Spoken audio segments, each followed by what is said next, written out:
नमस्कार, आकाशवाणी से समाचार प्रभात के साथ मैं फरहत नाज।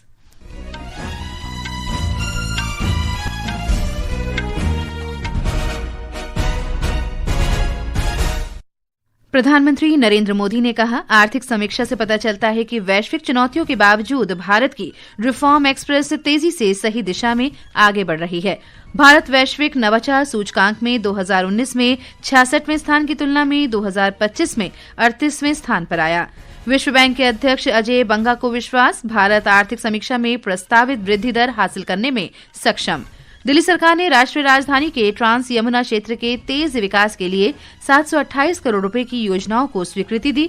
यूरोपीय संघ ने ईरान के इस्लामिक रेवोल्यूशनरी गार्ड को आतंकी संगठन घोषित किया और थाईलैंड मास्टर्स बैडमिंटन प्रतियोगिता में भारत की श्रानी बरुआ दक्षिण कोरिया की सुंग शो यून को हराकर महिला एकल के क्वार्टर फाइनल में पहुंची। अब समाचार विस्तार से। प्रधानमंत्री नरेंद्र मोदी ने कहा है कि आर्थिक समीक्षा से पता चलता है कि वैश्विक चुनौतियों के बावजूद भारत की रिफॉर्म एक्सप्रेस तेजी से सही रास्ते पर आगे बढ़ रही है। सोशल मीडिया पोस्ट में श्री मोदी ने कहा कि कल संसद में प्रस्तुत आर्थिक समीक्षा दिखाती है कि भारत की रिफॉर्म एक्सप्रेस कैसे लगातार और मकसद के साथ आगे बढ़ रही है। आर्थिक समीक्षा मजबूत वृहत आर्थिक बुनियाद, लगातार विकास की गति और राष्ट्र निर्माण में नवाचार, उद्यमिता और बुनियादी ढांचे की बढ़ती भूमिका को उजागर करती है। एक रिपोर्ट।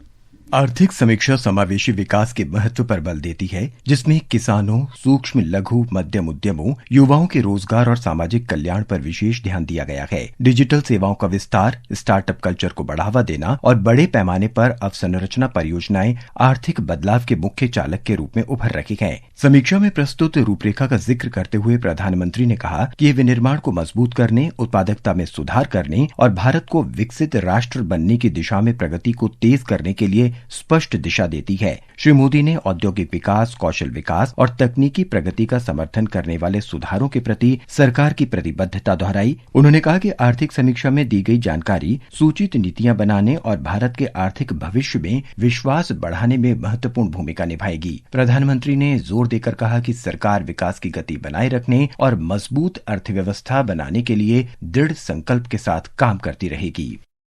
भारत के नवाचार पारिस्थितिकी तंत्र में पिछले कुछ वर्षों में मजबूत और स्थिर प्रगति हुई है, जिसके कारण देश वैश्विक नवाचार सूचकांक में वर्ष 2019 में 66वें स्थान की तुलना में 2025 में 38वें स्थान पर आ गया है। एक रिपोर्ट। आर्थिक समीक्षा में ये भी बताया गया है कि उत्पादन से जुड़ी प्रोत्साहन योजना PLI ने घरेलू विनिर्माण, विशेष रूप से स्मार्टफोन क्षेत्र को बढ़ावा देने में महत्वपूर्ण भूमिका निभाई है। कई वैश्विक मोबाइल फोन कंपनियों ने अपना उत्पादन भारत में स्थानांतरित कर दिया है, जिससे देश विनिर्माण का महत्वपूर्ण केंद्र बन गया है। सितंबर 2025 तक PLI योजना के तहत वास्तविक निवेश 2 लाख करोड़ रुपए से अधिक हो गया, जिससे 18.70 लाख करोड़ रुपए से अधिक का अतिरिक्त उत्पादन और बिक्री हुई। इस योजना के माध्यम से प्रत्यक्ष और अप्रत्यक्ष रूप से 12,60,000 से अधिक लोगों को रोजगार मिला है। आर्थिक समीक्षा में ये भी उल्लेख किया गया है कि भारत अब निम्न मध्यम आय वाले देशों में नवाचार के मामले में अग्रणी है और मध्य तथा दक्षिण एशिया क्षेत्र में प्रथम स्थान पर है। बेंगलुरु, दिल्ली और मुंबई जैसे शहर विश्व के शीर्ष 50 नवाचार प्रधान केंद्रों में शामिल हैं। बौद्धिक संपदा के क्षेत्र में भी भारत महत्वपूर्ण वैश्विक केंद्र बन गया है। समाचार कक्ष से मैं मृगनयनी पांडे। विश्व बैंक के अध्यक्ष अजय बंगा ने कहा है कि भारत ने दिखाया है कि वह विस्मयकारी विकास कर सकता है। भुवनेश्वर में संवाददाताओं से बातचीत में उन्होंने कहा कि भारत निश्चित रूप से आर्थिक समीक्षा में अनुमानित विकास दर हासिल करेगा। पिछले 10 वर्षों में भारत में अवसंरचना में काफी सराहनीय निवेश हुआ है। श्री बंगा ने कहा कि 2047 तक विकसित राष्ट्र के लक्ष्य तक पहुंचने के लिए भारत में लोगों को कुशल बनाना महत्वपूर्ण होगा। If you want to be Viksit Bharat by 2047, then this kind of facility, this kind of skilling effort, this kind of devotion of people who run facilities like this is very important. Skilling our population in India is going to be very important. You have 12 million young people becoming ready for a job every year. If you skill them the right way, then you can get them the opportunity to work in a state, in a city, in a village, in another town and in countries overseas. ये समाचार आकाशवाणी से प्रसारित किए जा रहे हैं। ताजा समाचार जानने के लिए आप हमारे social media handle X @AIR News Hindi को फॉलो कर सकते हैं। समाचार प्रभात में आपका फिर स्वागत है। दिल्ली सरकार ने राष्ट्रीय राजधानी के ट्रांस यमुना क्षेत्र के तेज विकास के लिए 728 करोड़ रुपए की योजनाओं को स्वीकृति दे दी है। मुख्यमंत्री रेखा गुप्ता ने ट्रांस यमुना क्षेत्र विकास बोर्ड की बैठक के दौरान बजट आवंटन की घोषणा की। दिल्ली राज्य में आपको जितनी भी दिक्कतें आ रही हैं, उन सबको परमानेंट समाधान हम देंगे। ट्रांस यमुना विकास बोर्ड के अध्यक्ष अरविंदर सिंह लवली ने मुख्यमंत्री के प्रति आभार व्यक्त करते हुए कहा कि क्षेत्र के विकास के लिए सभी विधायकों के प्रस्ताव महत्वपूर्ण हैं। यमुना पार में 800 करोड़ रुपए के काम आज सैंक्शन किए हैं, मेनली सब कॉन्स्टिट्यूंसीज में रोड्स के लिए। इस बार हमने इस ईयर वो प्रायोरिटी रखा है और नेक्स्ट ईयर हम बड़े प्रोजेक्ट्स भी जो है वो ईस्ट दिल्ली में लाएंगे। कहीं एलिवेटेड रोड के ऊपर डिस्कशन चल रहा है, हैबिटेट सेंटर के ऊपर डिस्कशन चल रहा है, तो कई बड़े प्रोजेक्ट्स यमुना पार में आएंगे। प्रधानमंत्री के सक्रिय शासन और समयबद्ध कार्यान्वयन के प्रमुख मंच प्रगति ने अपनी 50वीं सफल बैठक के साथ महत्वपूर्ण उपलब्धि हासिल की है। प्रधानमंत्री नरेंद्र मोदी ने इसे वर्ष 2015 में शुरू किया था। इसके बाद से प्रगति ने प्रधानमंत्री की सीधी समीक्षा के माध्यम से प्रमुख अवसंरचना परियोजनाओं और जन शिकायतों की वास्तविक समय में निगरानी तथा समाधान को सक्षम बनाकर शासन व्यवस्था में परिवर्तन किया है। आज इस विशेष श्रृंखला में बात करते हैं जल शक्ति मंत्रालय के अंतर्गत परियोजना पर। जल शक्ति मंत्रालय पानी के संसाधनों के प्रबंधन, पेयजल की आपूर्ति, सफाई व्यवस्था और नदियों का पुनरुद्धार करने से जुड़ी नीतियों, कार्यक्रमों और परियोजनाओं को बनाने और लागू करने के लिए जिम्मेदार है। पीएमजी पोर्टल पर परियोजना पोर्टफोलियो में सिंचाई के तहत 66 परियोजना, सीवेज संग्रह, निपटान और उपचार के तहत 26 परियोजना और पानी के संग्रह, उपचार और आपूर्ति से जुड़ी एक परियोजना शामिल है। पीएमजी पोर्टल पर निगरानी किए जा रहे 66 सिंचाई परियोजना में से 43,583 करोड़ रुपए के निवेश वाले 10 प्राथमिकता वाले परियोजना की समीक्षा प्रधानमंत्री ने प्रगति मंच के तहत की है। 27 सिंचाई परियोजना में कुल 126 मुद्दे सामने आए हैं, जिसमें प्रगति समीक्षा वाले परियोजना से जुड़े 14 मुद्दे शामिल हैं। बाकी 20 मुद्दों की प्रगति व्यवस्था के तहत सक्रिय रूप से निगरानी की जा रही है। आनंद कुमार के साथ अमन यादव, आकाशवाणी समाचार, दिल्ली।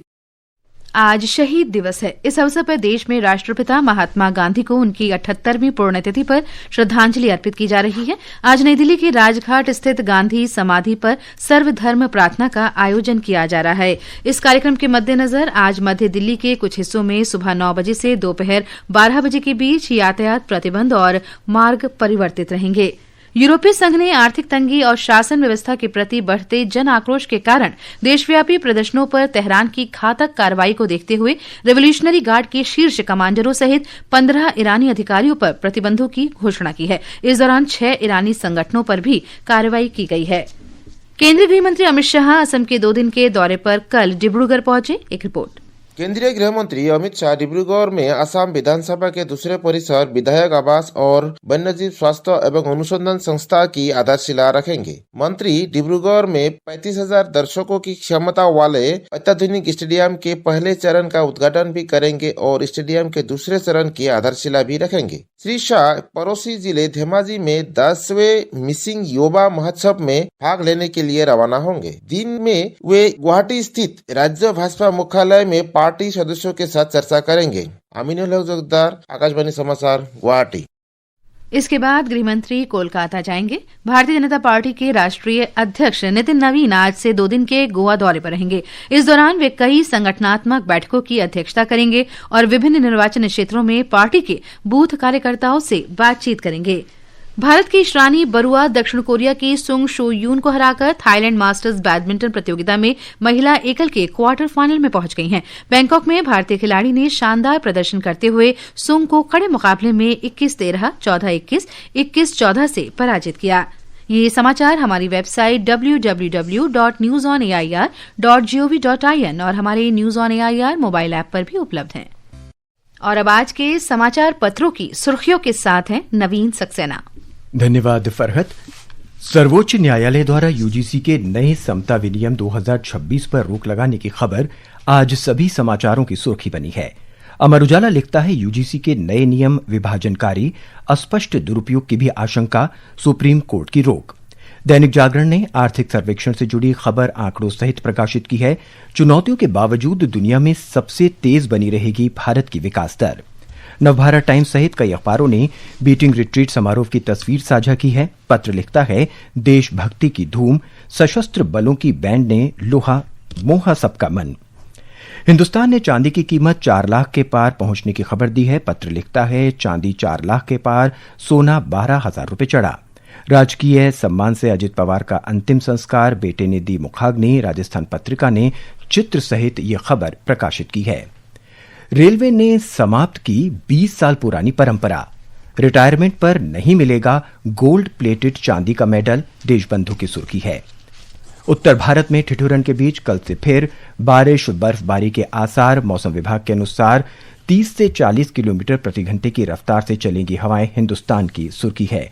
वहीं दिल्ली, पंजाब, हरियाणा, चंडीगढ़ और उत्तर प्रदेश में घना कोहरा छाए रहने का अनुमान भी अखबारों ने व्यक्त किया है।